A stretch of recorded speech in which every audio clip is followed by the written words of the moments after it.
Hey everybody, what's going on? I've got a knife here that has been in my collection for quite a while, but hasn't really received a ton of camera time, so I thought I would show it off today and tell you a little bit about it. It's really one of my favorite titanium frame lock knives that I have, one of my favorite Benchmades, and it's the Benchmade 630 BK, the Skirmish. This is the full-size version. There is a smaller version, and it comes in a couple of different variations with different titanium treatments and different blade coatings, the regular and the black coated blade, and it's just a really cool knife.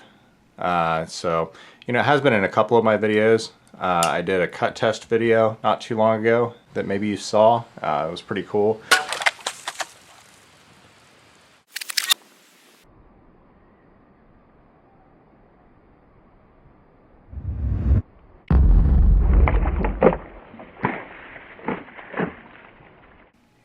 It is a titanium frame lock, and it is a discontinued model. So unfortunately, you can't just run out and purchase this one at your local knife shop.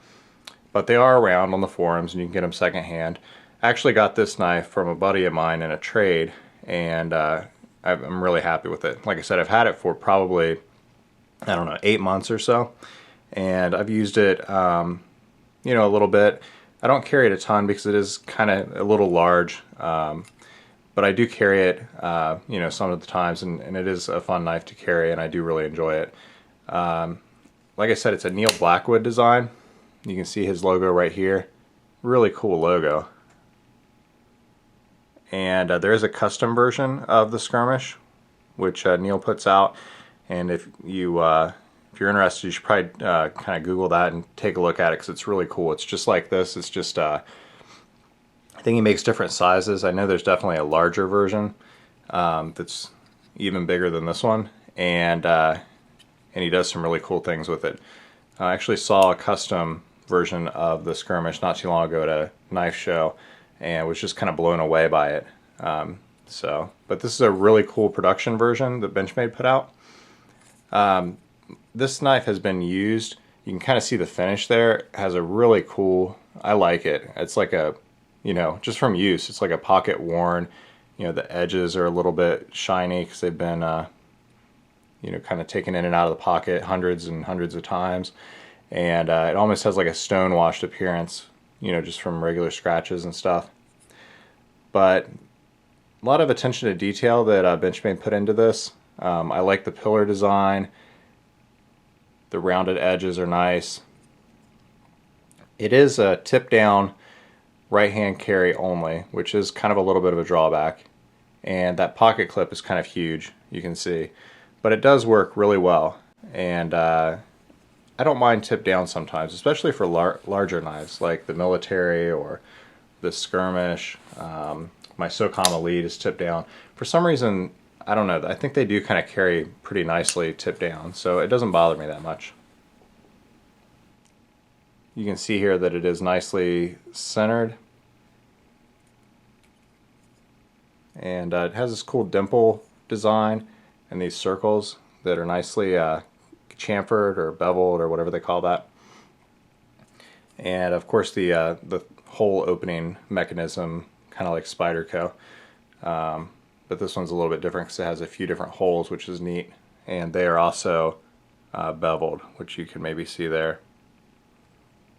The action on this knife, the opening action, is just ridiculously smooth. Kind of at a weird angle here. Let me contort my hand around the tripod here and see if I can show you.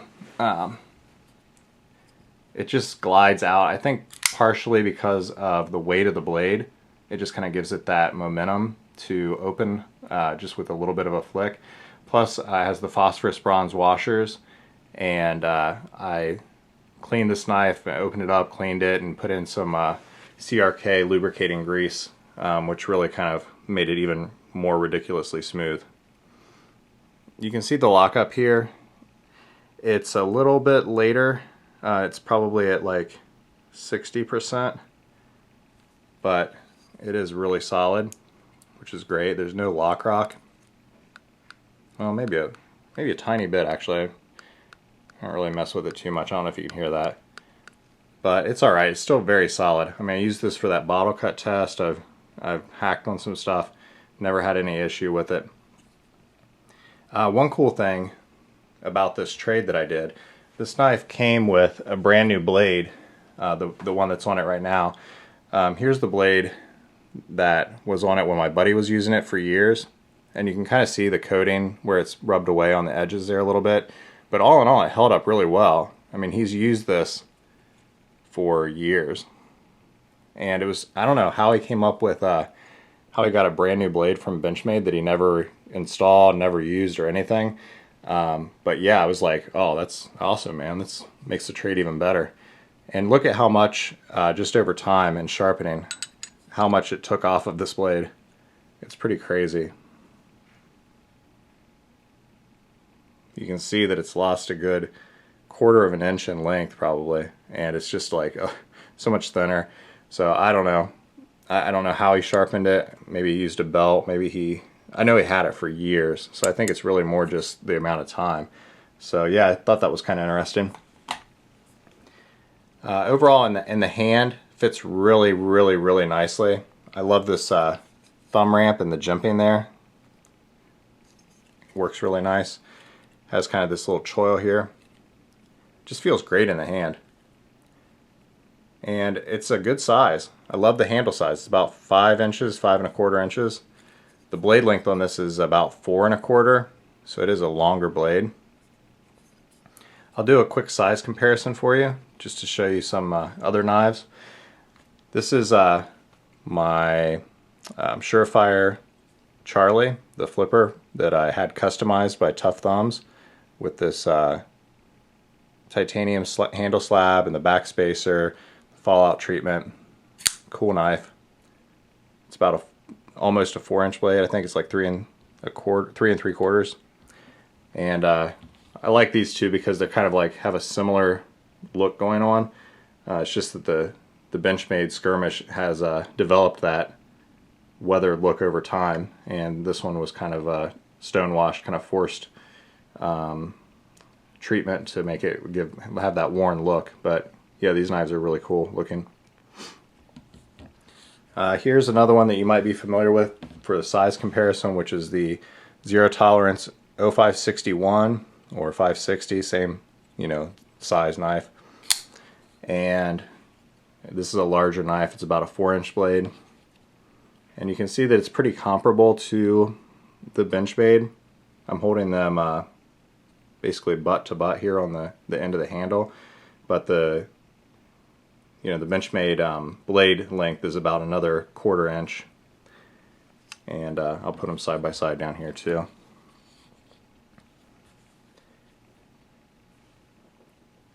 And then finally, here's the large Sebenza. Just to give you an idea, this is not as large of a knife. I think it's about almost 3 3/4 inch blade. But a couple of titanium frame locks, just to give you an idea. They both started out with a very similar media blasted handle scale, and over time the Sebenza is going to take on the same look, which is cool with me. I like it. But so far I've had this knife for about a year, the large Sebenza, and it's really not getting that many scratches on it. It has that one there. Again, I mean, it's not really, I don't baby it. I don't care if it does get a few scratches, because I think this, pocket worn look on the Skirmish is actually pretty cool in my opinion. But yeah, the Chris Reeve is holding up really well. So there you go.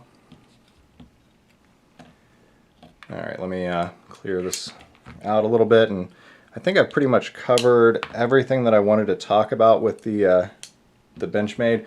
Unfortunately, they're not making this knife anymore. That's kind of a bummer, because it's such a great knife. I mean, some of the things that Benchmade puts out are just really great. I mean, like the mini onslaught that they did in CF, another fantastic knife. Of course, got this Benchmade 806, the AFCK. It's another awesome discontinued Benchmade. And I I don't know, they come out with a good thing and then they decide to stop production of it. I'm not sure what that's all about. Meanwhile, you know, the Griptilian and Mini Griptilian and all, you know, those will be made for probably decades to come. You know, not that there's anything wrong with them, but I mean, when they put out stuff like this that I think is just, you know, so awesome, so unique, and of such high quality, you know, you just want them to keep on, you know, doing that kind of stuff. And you know, I guess it gives them the opportunity to do new stuff besides just these particular knives. So at least they're out there. You can get them on the secondary market, and it's not too bad. And they do hold their value really well, which is another thing. I mean, when you get this knife on the secondary market, being that it's discontinued and it's a pretty popular knife, you're probably not going to lose too much money if you decide you don't like it and you want to sell it down the road. But I'm going to hang on to this one. Again, it's one of my favorites. It's just an awesome design, really smooth. I love the action, super sharp, and just a cool knife. Alright guys, thanks for watching. I appreciate all of your views and support. Go ahead and leave a comment if you have any comments to make, any questions, anything that I missed, and feel free to like the video if you liked it. And take care, everybody. See you next time.